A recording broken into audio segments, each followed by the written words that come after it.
मित्रांनो, आज आपण इंग्लिश ग्रामर मधील पार्ट ऑफ स्पीचचा प्रिपोजिशन हा घटक अभ्यासणार आहोत. त्याला मराठीमध्ये शब्दयोगी अव्यय म्हणतात. असे एकूण 37 शब्दयोगी अव्यय वाक्यामधून आपण प्रत्यक्ष पाहणार आहोत. शब्दयोगी अव्यय म्हणजे काय किंवा प्रिपोजिशन म्हणजे काय? नामाची स्थिती दर्शवणारा जो शब्द वापरला जातो वाक्यामध्ये त्याला प्रिपोजिशन्स किंवा शब्दयोगी अव्यय म्हणतात. आता आपण एक एक वाक्यात वापरला गेलेला शब्दयोगी अव्यय आणि त्याचा अर्थ काय होतो आणि ते कुठल्या संदर्भाने येतात हे आपण पाहणार आहोत. आता पहिलं पहा वाक्य, Rama stood between Sita and Lakshmana. आता बिटवीनचा अर्थ होतो मध्ये. रामा कुठं उभा राहिलेला होता? सीता आणि लक्ष्मणाच्या. एक आणि हे दोन. जेव्हा दोघांच्या मध्ये एखादी स्थिती दर्शवायची असते तेव्हा बिटवीन हा प्रिपोजिशन वापरला जातो. आता पुढचं उदाहरण पहा, he sits among the girls. या अमंगचा अर्थ सुद्धा मध्येच होतो. मात्र अनेकामध्ये जेव्हा एखादी परिस्थिती दाखवायची असेल तेव्हा अमंगचा वापर होतो आणि दोघांच्या मध्ये दाखवायचा असेल तर बिटवीन हा प्रिपोजिशन वापरला जातो. He sits among the girls, तो मुलींमध्ये बसतो, म्हणजे अनेक मुली आहेत त्याच्यामध्ये तो बसतो, तेव्हा अमंग हा वापरला जातो. सीता आणि लक्ष्मण या दोघांच्या मध्ये जर रामा उभा असेल तर दोघांच्या मधली परिस्थिती बिटवीन दाखवली जाते. त्याच्या पुढचं पहा, she sits beside her husband. बिसाइडचा अर्थ बाजूला. BESIDE याचा अर्थ होतो बाजूला. ती तिच्या पतीच्या बाजूला बसते. आणि he is a tailor besides he runs grocery. आता या बिसाइडचा अर्थ वेगळा होतो. च्या बरोबर, च्या सोबत किंवा च्या बरोबर. बिसाइडचा अर्थ बाजूला आणि बिसाइड्स यस लागलं की च्या सोबत. ही इज अ टेलर, तो एक टेलर आहे. बिसाइड्स ही रन्स ग्रॉसरी, त्याचबरोबर तो त्याच्यासोबत किराणा दुकान पण चालवतो. आपलं टेलरचे दुकान आहे आणि त्याच ठिकाणी तो किराणा मालाचं दुकान पण चालवतो. म्हणजे तो टेलर आहे. Besides he runs a grocery. आणि फक्त बिसाइड आलं यस नाही लागलं तर च्या बाजूला या अर्थाने. त्याच्या पुढचं वाक्य पहा, a book is kept on the table. On म्हणजे वर, पुस्तक टेबलच्या वर ठेवलेलं आहे. ऑन म्हणजे वर. हा वर केव्हा वापरला जातो? या टेबलच्या सरफेस, हा टेबल आहे आणि याच्यावर जर पुस्तक ठेवलेलं असेल त्या सरफेसला लागून तर वर ऑन हा प्रिपोजिशन वापरला जातो. आता त्याच्या पुढचं पहा, birds fly over the bridge. या ओव्हरचा अर्थ सुद्धा वरच होतो. आता ही नदी आहे, नदीच्या वर असा पूल आहे आणि पक्षी असे इथून उडतायत नदीच्या पुलाच्या वरून. तर सरफेसला टच न होता पुलाच्या वरून उडतात तेव्हा ओव्हर हा प्रिपोजिशन वापरला जातो. त्याच्या पुढचं वाक्य पहा, we shall discuss upon current topic. आता अपॉनचा अर्थ सुद्धा वर होतो. आता वर असणारे शब्द अनेक आहेत. We shall discuss upon current topic. याचा अर्थ म्हणजे आता इथं ना सरफेसला टच आहे ना कशाचा तरी वरून असा भाग नाही, तर एखाद्या टॉपिकवर चर्चा करणे. जे अलीकडचा करंट टॉपिक आहे त्याच्यावर चर्चा करणे. एखाद्या टॉपिकवर, पुस्तकावर किंवा विषयावर चर्चा करणे याला काय म्हणतात? अपॉन हा प्रिपोजिशन वापरला जातो. पुढचं वाक्य पहा, car is park in the garden. इनचा अर्थ आत. इनचा अर्थ कार कुठं पार्क केलेली आहे? गार्डन मध्ये. जेव्हा एखादी ओपन स्पेस असतो किंवा कुठल्या एखादी पार्किंग प्लेस असतो त्या ठिकाणी पार्क केलं जातं. इन, त्या ठिकाणी इन हे प्रिपोजिशन वापरलं जातं. आता पुढचं वाक्य पहा, the car is failed inside the tunnel. आता इनसाइडचा अर्थ पण आतच होतो. Inside the tunnel. टनेल म्हणजे सगळीकडून पॅक असतं. टनेल म्हणजे बोगदा. आपण मुंबई पुण्याला जात असताना त्याच्यामध्ये बोगद्यातून रेल्वे किंवा बस जातात, गाड्या जातात. मग तो सगळीकडून पॅक असतो आणि त्याच्यामध्ये जर गाडी पॅक झाली, फेल झाली आपली, तर आपण इन द टनेल म्हणत नाही. इन केव्हा म्हणतो? ओपन स्पेस आहे, मोकळी जागा आहे, तेव्हा एखाद्या ठिकाणी पार्किंग वगैरे असेल तर इन द गार्डन हे प्रिपोजिशनल फ्रेज आहे. पण सगळीकडून पॅक आहे आणि आधी मध्येच काही झालं तर त्याला इनसाइड म्हणतात. Inside the tunnel. कार बोगद्यामध्ये फेल झाली आणि कार गार्डन मध्ये पार्क करण्यात आली असा अर्थ. He kept his shoes under the bed. अंडरचा अर्थ पण आतच होतो. ही केप्ट हिज शूज, त्याचे बुट तो बेडच्या खाली ठेवला. अंडरचा अर्थ आत शेवची खाली, या ठिकाणी खाली, अंडर म्हणजे खाली. बेडच्या खाली जेव्हा सरफेस हा दाटीवाटीचा असतो, बेडच्या खाली खूप मोठी जागा नसते, पण ते एखाद्या सरफेसला टच लागून नाही, टच होऊन नाही, पण खाली आहे, बेडच्या खाली आहे, अशी परिस्थिती दाखवताना अंडर वापरला जातो. आता दुसरं पहा बिनीथ. बिनीथचा अर्थ पण खालीच होतो. She sat beneath a huge neem tree. ती एका मोठ्या निंबाच्या झाडाखाली बसली. बिनीथ म्हणजे खाली. जेव्हा एखादी झाड आहे पण पुरेसं वातावरण, मोकळं वातावरण आहे, झाडाच्या खाली आल्हाददायक आहे, किंवा सरफेस असा दाटीवाटीचा ना, जसं कॉटचा असं खालचा दाटीवाटीमध्ये आपण कॉटच्या खाली काही वस्तू, पुस्तकं, शूज ठेवतो, तशी परिस्थिती. झाडाखाली मोकळेपणा असतो, आणि असं जेव्हा मोकळेपणामध्ये लिहिलं जातं तेव्हा प्रिपोजिशन बिनीथ वापरलं जातं. बिनीथ म्हणजे खाली. आता पहा, millions of people live below poverty line. इथं पण खालीच आहे. खाली याचा अर्थ पॉवर्टी लाईन, दारिद्र्य रेषा किंवा गरिबी लाईनच्या खाली मिलियन्स ऑफ पीपल राहतात. बिलो द पॉवर्टी लाईन म्हणजे असं कुठं काही झाड नाही किंवा स्पेस नाही, एक कन्सिडरिंग कन्सेप्ट आहे की काही लोक गरिबी रेषेच्या खाली राहतात. गरिबी रेषा म्हणजे ठराविक उत्पन्नाच्या खाली असणारे. तेव्हा अशा परिस्थितीमध्ये बिलो हा प्रिपोजिशन वापरला जातो. त्याच्यानंतर पहा वर असणारे. She always achieve above 90% marks in English. अबोव्हचा अर्थ वर. आता इथं आपण अपॉन, ऑन, ओव्हर असं घेतलेलं होतं. आता हा अबोव्ह पण तशाच प्रकार आहे. ती नेहमी इंग्लिशमध्ये 90% पेक्षा अधिक गुण घेते. अबोव्ह म्हणजे 90 पेक्षा कमी, जास्त.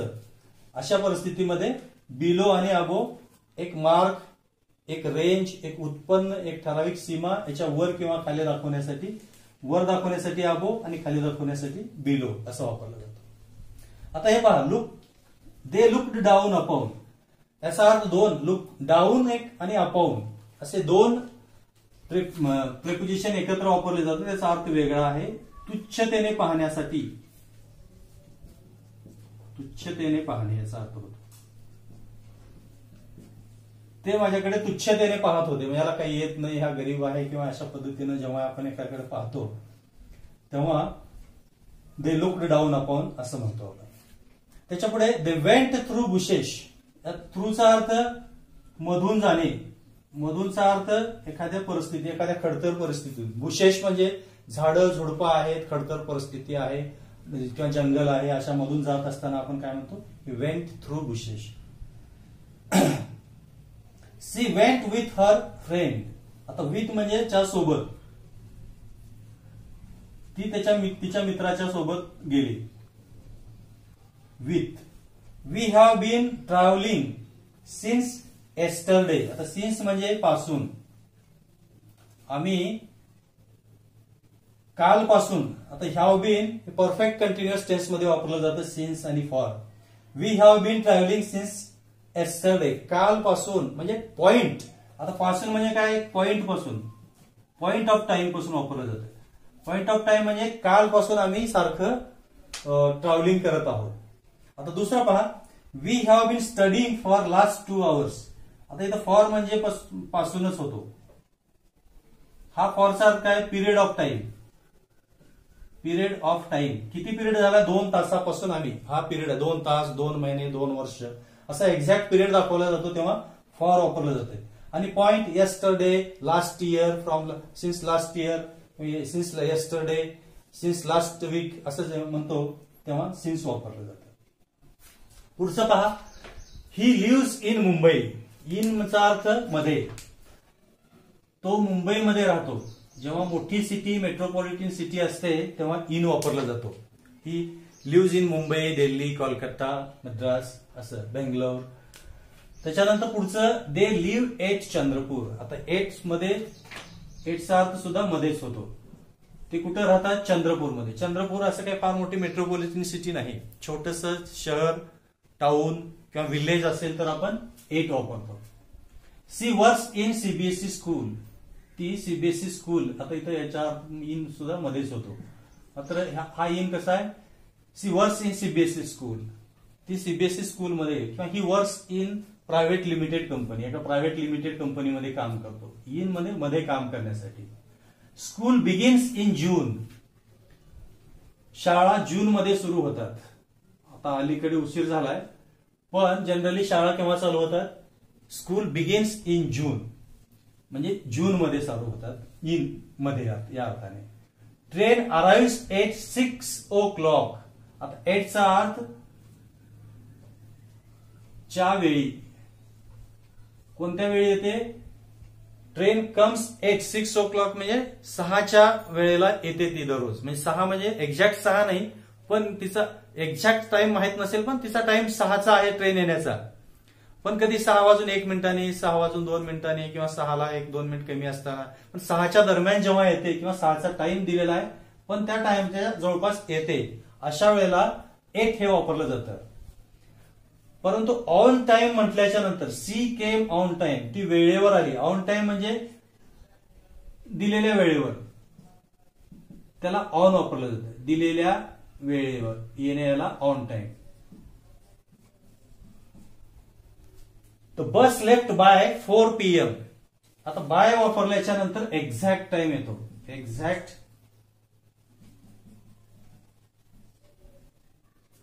बाय टाइम एक्झॅक्ट म्हणजे 4 म्हणजे 4च वाजता, 4:05 नाही किंवा 4:01 नाही किंवा 4ला 1 मिनिट कमी नाही. एक्झॅक्ट 4ला एखादी काम करेक्ट टाइम असेल तेव्हा बाय वापरलं जातं.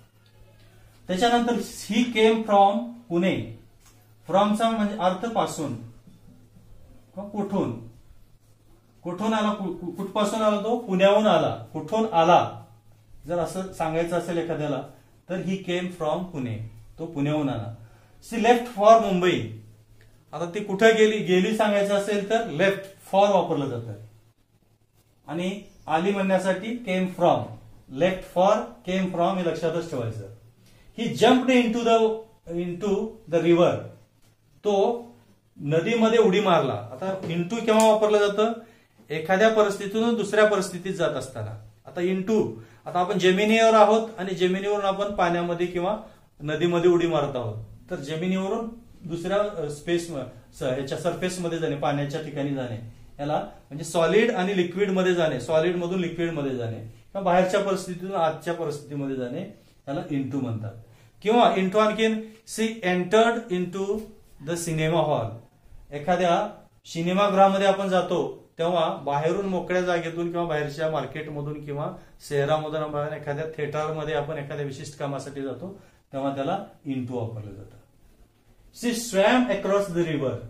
अक्रॉस ती पूर्ण नदी पोहून पलीकडे गेली. अक्रॉस म्हणजे एखादी पाण्यातला भाग पोहून ती पुढे जाणे किंवा पूर्ण करणे पोहण्याला अक्रॉस म्हणतात. He went to the school. Went to चा अर्थ ला, तो शाळेला गेला, तो कॉलेजला. He went to the school, he went to the college, he went to the office अशा अर्थाने टू अर्थ ला गेला, शाळेला, कॉलेजला, ऑफिसला. He brought a pen for me. For म्हणजे चहासाठी. चहा म्हणजे पिण्याचा चहा नाही, कुणाच्या तरी साठी. He brought a pen for her. तो तिच्यासाठी एक पेन घेऊन आला. फॉर म्हणजे तिच्यासाठी, चहासाठी. He wrote a book during his imprisonment. He wrote a book. During म्हणजे च्या काळात, च्या काळात किंवा च्या कालावधीमध्ये. ड्युरिंगचा अर्थ च्या कालावधीत. कुठल्या कालावधीत त्यांनी पुस्तक लिहिलं. He wrote a book during imprisonment. त्यांना जेव्हा जेल झालेली होती तेव्हा त्या काळात पुस्तक. टिळकांना जेल झालेली होती त्या काळात त्यांनी गीता रहस्य पुस्तक लिहिलेलं होतं. तसेच काही जणांना इम्प्रिझनमेंट झाले तेव्हा त्या इम्प्रिझनमेंट म्हणजे त्या तुरुंगवासाच्या कालावधीमध्ये जे लिहिलेलं आहे तो बुक म्हणजे च्या कालावधीत. She stood before me. बिफोरचा अर्थ च्या समोर. ती माझ्या समोर उभी राहिली, च्या समोर. ही मेट मी वन डे एगो. च्या एगोचा अर्थ पूर्वी. पूर्वी म्हणजे एखाद्या घटनेच्या पूर्वी. तो मला एक दिवस अगोदर भेटला होता. एगोचा अर्थ पूर्वी. बिफोर म्हणजे च्या समोर. My teacher's house is behind the school. Behind म्हणजे पाठीमागे. माझ्या शिक्षकाचे घर कुठं आहे? माय टीचर्स हाऊस इज बिहाइंडचा अर्थ पाठीमागे. बिहाइंड द स्कूल, शाळेच्या पाठीमागे. The bank is in front of my house. In front of म्हणजे च्या समोर.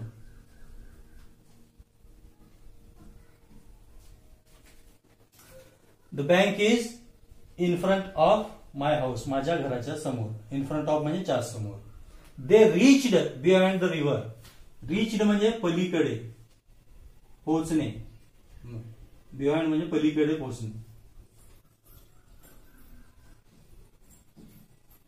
बिहाइंड एखाद्या काठाच्या, आता नदीच्या काठाच्या पलीकडे. नदी क्रॉस करत असताना ते रीच्ड बिहाइंड. बिहाइंड म्हणजे च्या पलीकडे, एखाद्या झाडाच्या पलीकडे, एखाद्या नदीच्या पलीकडे किंवा एखाद्या घराच्या पलीकडे असं जेव्हा म्हणतो तेव्हा बिहाइंड या प्रेपोजिशनचा वापर केला जातो. मित्रांनो, प्रेपोजिशन वरील हे 37 प्रेपोजिशन्स आणि त्याचे सहसंबंध दाखवण्याचा प्रयत्न केलेला आहे आणि ते वाक्यामधून आपल्याला समजून सांगण्याचा आणि त्याचा अर्थ सांगण्याचा प्रयत्न केलेला आहे. हे शालेय स्पर्धा परीक्षा, शिष्यवृत्ती परीक्षा, तसेच विविध स्पर्धा परीक्षा, तसेच शालेय अभ्यासक्रमाच्या इंग्लिश ग्रामरमध्ये हा भाग आपल्याला उपयोगी येईल. आपण या प्रेपोजिशनच्या भागामध्ये इथेच थांबूयात. पुन्हा भेटूयात नवीन विषय व नवीन टॉपिक्स. धन्यवाद. मित्रांनो, हा व्हिडिओ आपल्याला आवडल्यास लाईक व शेअर करा. तसेच नवीन व्ह्यूअर्सनी चॅनलला सबस्क्राईब करा. कॉमेंट लिहायला पण विसरू नका.